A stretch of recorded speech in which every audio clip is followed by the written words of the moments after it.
자, 이제 그래서 오늘 수행을 하셨는데 질의응답을 좀 갖도록 하겠습니다. 지금 네. 강의하신 도중에 네. 스님들이 중도라고 말씀을 하셨고 정도가 중도라고 말씀을 하셨는데 네.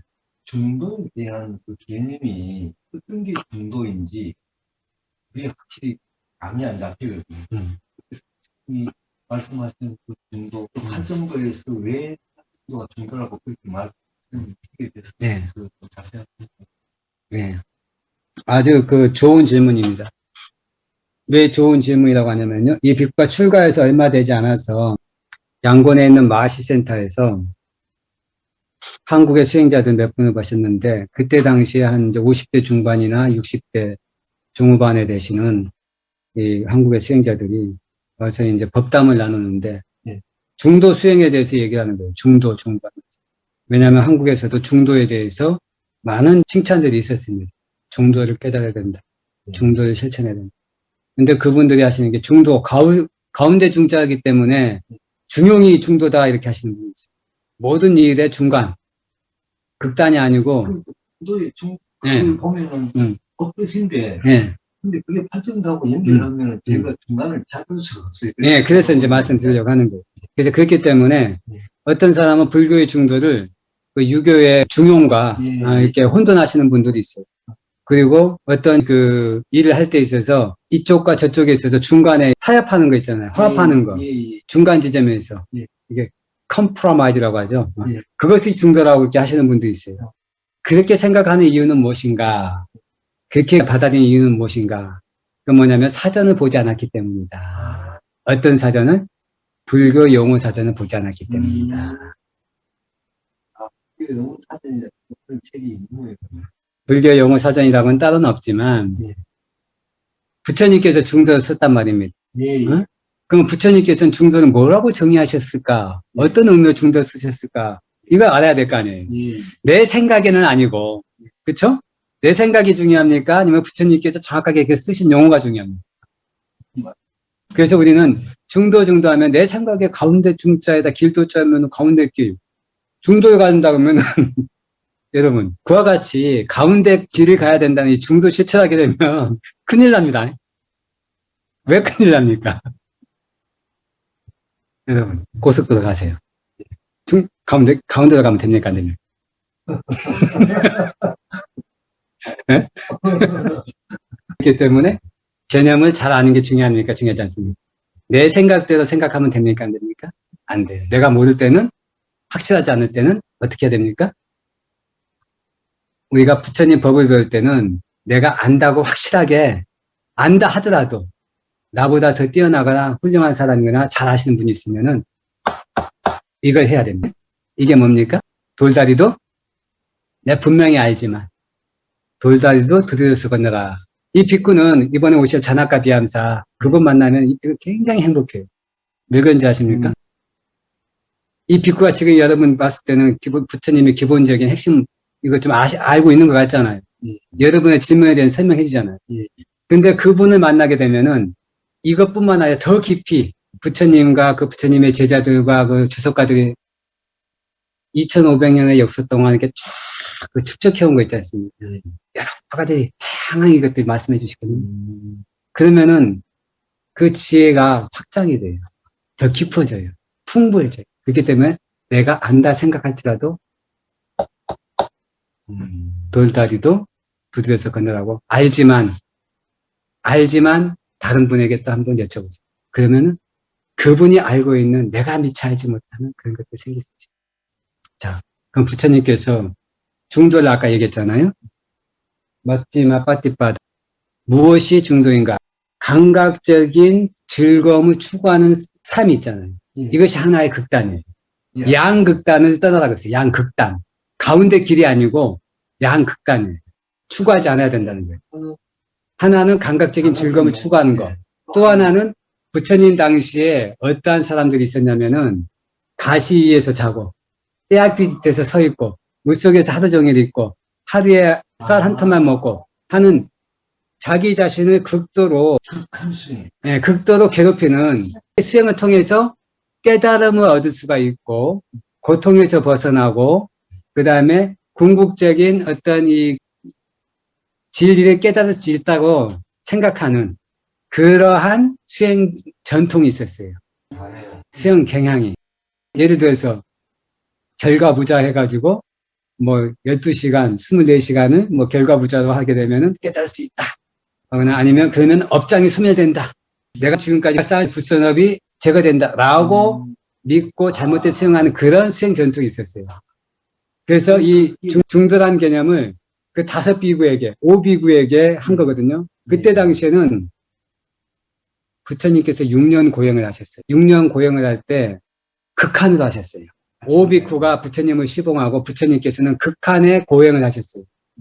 하루에 쌀 한 톤만 먹기도 하고 가시 위에서 자기도 하고 한 발로만 서기도 하고 물속에서 지내기도 하고 때 앞에서 있기도 하고 이렇게 옷을 걸치지 않기도 하고 등등의 그래서 6년 동안에 부처님께서 묘사하신 것 보면은 과거에도 이보다 더 심하게 극심한 고행을 한 수행자가 없었고 현재에도 나보다 더 극심한 고행을 한 수행자가 없다.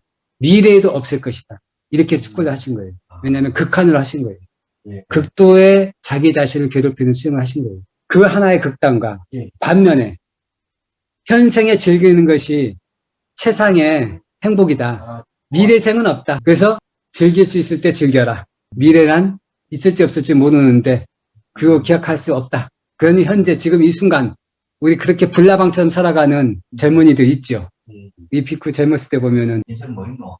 예? 인생 뭐 있노? 인생 뭐 있노 하면서 인생 뭐 있노 뭐 지금 이 순간뿐이지 하고 마약도 하고 물란하게 사는 분들 있잖아요. 예. 그러니까 그런 감각적인 즐거움을 추구하는 반면에 또 이제 극단 자기 고행을 통해서 그 두 가지를 빠빠지 때나는 뭐냐면 출가 수행자는 뭐냐면 진리를 깨닫고자 하고 그 다음에 고통과 괴로움에서 벗어나고자 하는 그런 출가 수행자는 이 두 가지 극단을 추구하지 않아야 된다. 그 대신 그 두 가지 극단을 추구하지 않고서 수행하는 길이 있으니 그것을 부처님께서는 맞지마 빠띠빠다 해가지고 맞지만 중간이라는 뜻이에요. 빠띠빠는 실천. 그 중간에 실천이 있으니 그것을 뭐냐면 바른 실천이라고 하는 거예요. 이것이 불교의 중도의 개념이고 그러면 그 중도는 무엇이냐? 근데 부처님 중도 하시는데 중도 감이 안 잡힙니다. 그 뭐라고 합니까? 질문할 수 있는 거 있지 않습니까? 그래서 그 중도란 말하자면 세야티담 삼마디띠, 삼마상카파, 삼마와짜, 삼마감만타, 삼마아지와, 삼마와야마, 삼마사띠, 삼마사마디라고 했어요. 그렇기 때문에 중도 이코로 뭐? 팔정도. 그래서 누군가가 중도란 무엇입니까? 라고 하게 되면 이쪽과 저쪽의 가운데에서 길 가운데 하게 되면 그 사람은 중도가 뭔지 모르시는 분이구나. 이렇게 알아야 돼요. 공자의 중용이다 이렇게 이분도 뭘 모르시는구나. 그때 딱 어떻게 해야 돼요? 초전법륜경. 부처님께서 초전법륜경에서 중도를 말씀하셨는데 부처님께서 말씀하신 중도는 8정도라고 말씀하셨습니다. 그래서 8정도는 바른 견해, 바른 사유, 바른 말, 바른 행위, 바른 생계, 바른 노력, 바른 기억, 바른 삼매라고 하셨습니다. 그래서 그거를 실천해서 사성제를 깨달았다는 거예요. 자, 깨달음을 얻는 길은 어떤 길입니까? 깨달음을 얻는 길. 그러니까 깨달음을 얻는 길은 8정도입니다. 이렇게 나와요. 그러면 좀 더 쉽게. 깨달음하는데 깨달음을 얻는 길은 무엇입니까? 여러분 어떻게 나와요? 바로 나와야 돼. 중도를 실천해야 됩니다. 그렇죠? 중도하는데 중도가 무엇입니까? 네, 8정도입니다. 이게 딱 나와요. 이러면 부처님의 가르침을 완벽하게 하는 거예요. 8정도를 하게 되면 뭘 깨닫습니까? 사성제. 네. 부처님께서 보리수 아래에서 깨닫은 게 사성제이고 부처님께서 마지막 인멸하시기 이전에 수바다에게 가르치신 것도 사성제와 8정도예요. 부처님의 가르침의 시작과 끝은 사성제와 8정도예요. 그렇기 때문에 사성제와 8정도를 우리가 깨닫게 되면 부처님께서 우리에게 가르치고자 하는 그걸 완전히 우리가 배운 거예요. 통찰한 거예요. 완성한 거예요. 그 외에 다른 길이 없어요. 예, 또 질문. 수행에 관한 질문.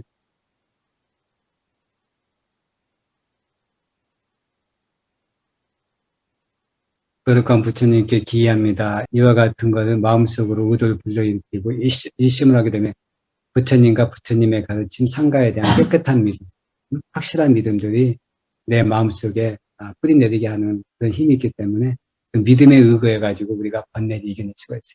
그 믿음의 힘이 강하게 되면은 이 바른 믿음은 우리의 마음을 청정하게 해요. 그래서 탐욕과 성냄과 어리석음이 기운이 들어올 때마다 부처님, 거룩한 부처님께 기이함과 강한 마음을 우리가 유지하게 되면 어때요? 거룩하신 부처님에 대한 나의 공경하는 마음이 생기잖아요. 그랬을 때 이 탐욕의 기운이 밀어낼 수가 있는 거예요. 내 마음속에 그래서 내재적인 이게 힘들이 강하게 있어야 되는 두 가지 힘이 있어야 돼요. 인생을 살 때는 두 가지가 있어야 친구가 뭐가 있냐? 힘과 지혜가 있어요. 힘은 반란군을 제압할 때 있어요. 번뇌라고 하는 탐욕이라는 반란군, 썩냄이라는 반란군, 어리석음이라는 반란군일 때 군대의 힘은 강해야 됩니까? 약해야 됩니까? 적을 제압할 수 있는 압도적인 힘이 있어야 되죠. 그게 뭐예요? 사마타 힘. 네? 사마타. 삼매의 힘. 삼매의 힘이라는 건 뭐예요? 내가 원하는 대상에 원하는 순간만큼, 원하는 시간만큼 마음을 집중할 수 있는 힘. 그래서 거룩한 부처님께 기이합니다. 거룩한 부처님께 기이합니다. 내 마음을 계속 집중하잖아요. 불러일으키잖아요. 이거 1시간, 2시간, 3시간 하게 되면은 정말 내 마음의 힘이 증장하는 거예요. 그렇게 하면 할수록 그 힘들이 강해지고 그렇게 계속 해놓게 되면 어느 순간인가 계속 반복한 힘에 의해서 때가 의도하지 않았는데도 생기죠. 그게 있는 동안에 어때요? 탐욕과 성냄과 어리석음의 기운이 내 마음에 들어옵니까? 안 들어옵니까? 안 들어오죠. 그런 식으로 우리가 마음을 항상 보호해야 돼요. 맑고 깨끗한 마음. 그리고 또 하나는 지혜가 있어요. 응? 바른 견해. 전도몽상하지 않는 바른 견해가 있어요. 이게 지혜. 이 지혜가 있어요. 그래서 우리가 이익과 행복을 위해서는 이 마음의 힘과 그 다음에 예리한 통찰력, 예리한 지혜가 있어요. 근데 이 예리한 지혜는 어디서 나오냐? 법문을 계속 듣고, 그 다음에 숙고를 하고, 그 다음에 위파사나 수행을 해야지만. 사마타 수행하면서 위파사나 수행도 사마타를 하게 되면 위파사나가 증장이 되고, 예. 위파사나를 해서 지혜가 증장하게 되면 사마타 힘도 증장이 돼요. 같이 가요. 같이 예. 예. 단계 가는 게 아니고. 예. 그게 근데 무엇을 줘야 되냐면은 사마타를 줘야 돼 지금. 사마타를 주를 하게 되면은 이 통찰지가 예. 내가 개발하지 않으려고 하더라도 때때로 따라와요. 그 다음에 사마타 힘이 어느 정도 됐을 때 이때 이제는 위파사나 수행을 넘어가야 돼요. 자, 그렇게 되게 되면은 이제 거기에서 구체적으로 통찰지 개발할 수 있는 거예요. 사마타는 뭐가 같냐면은 때 묻은 굴이 있지 않습니까? 근데 앞에 표면에 먼지 있잖아요. 싹 닦으면 어때요? 속에 먼지 있죠. 예. 근데 그거 가지고도 이렇게 비춰보면 어때요? 닦은 것 같죠. 닦은 거 같이 뭐가 보이죠? 예. 그전에 보지 못한 거 그걸로 보면 비쳐 보이잖아요. 예. 신기하니까 그전보다 좀 어때요? 덜 답답하죠? 예. 그죠? 예. 그러면은 그걸로 계속 비춰보실래요? 아니면은 좀 더 닦으실래요? 닦아도 그 안에 또 숨어 있는 먼지는 또 있으니까. 네. 그걸 또 닦게 돼요. 그래서 그거 완전히 끝까지 닦은 다음에 이렇게 비춰보야겠습니까? 아니면 좀 얼룩 있지만 이걸로 비춰봐야 되겠습니까? 그건 이제 안경을 비교해 보세요. 그 안경으로 세상을 보렵니까? 아니면 아주 깨끗한 안경으로 세상을 보렵니까? 어떻습니까? 무슨 얘기인지 알겠습니다. 네. 그렇기 때문에 좀 급하고 볼 일 있으면 이거 가지고 봐도 되지만 그렇게 급할 일이 없으면 이걸 좀 깨끗하게 닦은 다음에 봐라 이거예요. 왜? 완전히 깨끗하게 하게 되면은 있는 그대로 볼 수가 있죠. 아직 때가 있으면 어떻습니까? 아무래도 있는 그대로 보기가 보이는 건 보이지만 완벽하게 볼 수가 없죠. 그렇죠? 그렇기 때문에 사마타를 하고 사마타 해가지고 마음이 청정해집니다. 탐욕과 성냄과 어리석음의 기운들이 가만히 앉아도 1시간, 2시간, 3시간 동안에 내가 딱 호흡에만 집중하고 있으면은 어떻게 할 수 있을 정도의 그 정도의 내 마음의 청정함이 고요함이 유지되면 그때는 이제 물질과 정신을 식별하고 원인과 조건을 식별해서 해도 돼요. 1시간, 2시간, 3시간 오랫동안 앉아서 그걸 식별할 수 있는 힘이 있어야 돼요. 위파사나 수행은 힘이 있어야 돼요. 청정함과 그 힘이 있어야 돼요. 그래서 그렇게 하려면은 나중에 특히 연기 수행을 하려면 힘이 있어야 돼요. 아까 얘기했듯이 우리가 괴로움에 관한 성스러운 진리, 괴로움 원인에 관한 성스러운 진리, 이 두 가지 진리를 우리는 알아야 된다고 했잖아요. 그 다음에 제거해야 된다고 했잖아요. 알고 제거하려면은 여러분이 외과 의사라고 생각해요. 수술을 해야 돼. 암을 제거해야 돼. 어디 있는지 정확히 알아야 되죠. 수술 칼날이 예리해야 됩니까? 무리해야 예리해야 되죠. 수술 보는 이렇게 현미경이나 아니면 이렇게 내시경 이게 깨끗해야 됩니까? 아니면 흐릿해야 됩니까? 깨끗하고 정확하고 예리해야 되죠. 그러려면은 사마타와 이파사는 두 개가 동시에 닦여져야지만이 사마타는 깨끗한 시야를 가지는 것이다. 흠결 없는. 윗바사나는 예리한 날카로운 칼을 가진. 그러면 이 칼, 괴로움을 보고 괴로움의 원인을 내가 제거를 해야 돼. 마음속에서 일어나는 가래 있잖아. 어리석음과 가래가 생기죠. 아까 어리석음 뭐라고 했어요? 사성제를 통찰하지 못한다고 했죠. 이 몸과 마음이 괴로움이라고 인식하지 못하고 이 몸과 마음을 가지고 즐거움과 행복을 얻겠다라고 생각하는 거, 의도하는 거. 이것이 뭐예요? 어리석음입니다. 그렇죠? 그렇기 때문에 이 몸과 마음을 이용해가지고 즐거움과 행복을 추구하려고 하는 것 자체가 어리석음이에요. 새로운 괴로움들을 만드는 그런 원인이라는 것들을 알면은 사성제를 내가 그 순간에 아는 거고, 모르면은 내가 사성제를 모르는 거예요. 그러면은 괴로움을 계속해서 내가 쌓는 것과 같은 거예요. 그렇게 되게 되면 괴로움을 완전히 알지도 못했고, 괴로움의 원인을 제거하지도 못한 거죠. 근데 지금 이렇게 들었을 때는 그런 것 같지만, 실제 내 삶에서는 안 되잖아요. 왜 그래요? 이건 내가 철저하게 보지 못했기 때문에. 이게 이제 그 백설공주가 긴가민가 하는 거예요. 난쟁이가 와가지고 여기 독 들었어요 하니까 마녀는 아니 독 안 들었어요. 독 들었어요. 독 안 들었어요. 이게 혼란스러운 거예요. 독이 들었나 안 들었나 먹을까 말까 먹을까 말까 이렇게 되는 거예요. 왜 그래요? 근데 내가 확실하게 마녀가 독을 넣는 걸 봤으면 어떡해. 의심하지 않죠. 그처럼 우리의 몸과 마음이 괴로움이 끊임없이 일어나고 사라지는 끊임없이 괴로움이 일어난다는 것도 우리가 우리의 통찰지로 봐야 돼. 근데 여러분 지금 보입니까? 안 보이죠. 여러분 무명과 가래 지금 보입니까? 안 보이죠. 그 괴로움을 봐야 되고 문명과 가래를 봐야 돼. 그래야지 제거할 수가 있죠. 보지 못하는데 제거할 수 있습니까? 없습니까? 내 마음에서 가래가 일어나는 걸 볼 수 있어야지만 이게 가래다 알 거 아니에요. 근데 대개는 우리는 가래라는 걸 모르면서 그냥 습관적으로 따라 한단 말이에요. 맛있는 거 보면은 손문제 가고. 그죠?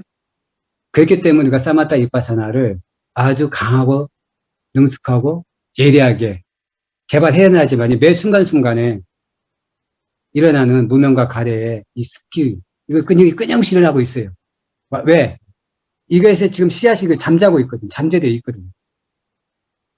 잠재되어 이거 끊임없이 오고 있는데 이것을 원인을 봐가지고 원인을 제거해야 해요. 제거해내야 돼요.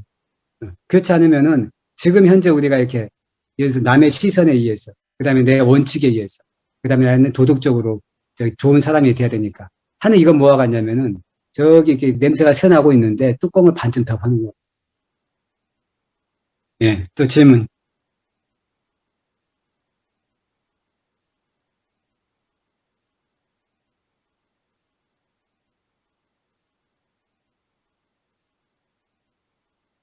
그러니까 우리는 여러 가지 족쇄에 묶여 있어요. 근데 우리가 수행을 하게 되게 되면은 나머지 모든 족쇄로부터 우리가 해방되죠. 근데 그 족쇄는 그 족쇄만 해방됐지 아직 다른 족쇄가 있어요. 뭐 어떤 족쇄가 있어요? 그러니까 그 족쇄들을 다 끊으려면은 힘도 있어야 되고 칼도 날카롭게 갈아야 돼. 즉 그래서 우리는 직접 체험해봐야 돼 뭐든지. 네, 그러면 그거에 대해서 믿음이 가는데 그냥 듣고만 가지고는 안 돼. 네. 긴가민가 하지. 네, 의심이 있는 거예요. 그래서 우리 부처님의 제자 중에서 수다원의 도화가 즉 닛바나를 한 번이라도 경험한 사람은 부처님의 가르침에 대해서 흔들리지 않는 믿음이 형성이. 그래서 어느 누가 와서 목에다 이렇게 칼을 대고 부처님을 부정해라. 부처님은 진리를 깨닫지 않으셨다라고 부정해라. 그러면 살려주겠다. 아니면 너를 죽이겠다. 이렇게 칼 대잖아요. 그 칼에 서늘한 기운이 여기 돼도 부처님께서 가르치신 것은 진리이시다. 나는 그런 믿음에 대해서 한치 흔들림도 없고 두려움 없이 그거에 대해서 말씀하실 수 있는 그런 확고한 신심, 확고한 믿음이 형성돼요. 왜? 내가 직접 그거에 대해서 경험을 했기 때문에. 그 전까지는 그런 위험이 있게 되게 되면 맞아요. 부처님께서는 어쩌면 깨닫지 않았을 수도 있어요. 라고 말이 바뀔 수가 있어요. 그래서 내 믿음이 흔들릴 수가 있어요. 이제 내 마음의 상태, 내 수준 이것들이 스스로 이제 점검이 되죠. 그렇기 때문에 오늘부터 부지런히 정기적으로 수행을 해야 되겠습니까? 부처님께서 모든 일을 성취하는 데는 단 한 가지 법이 있다. 무엇이냐? 노력. 어떤 노력? 끊김없는 노력. 그래서 부처님께서 마지막 시간에 뭐라고 하셨냐면은 와야담마상카라 아빠마데나 쌈빠레타라고 하셨어요. 와야는 무너지기 마련이다. 담마, 와야담마, 무너지는 성품이다. 어떤 것이? 쌍카라, 형성되어진 것은. 모든 형성되어지는 것은 무너지기 마련이다. 그러하니 아빠마데나 쌈빠레타, 게으르지 말고 정진하라 라고 하셨어요. 그래서 여러분 모두 와야담마상카라 아빠마데나 쌈빠레타로 오늘 이 시간 마치도록 하겠습니다. 습기후 니빠나스 헛자유후 사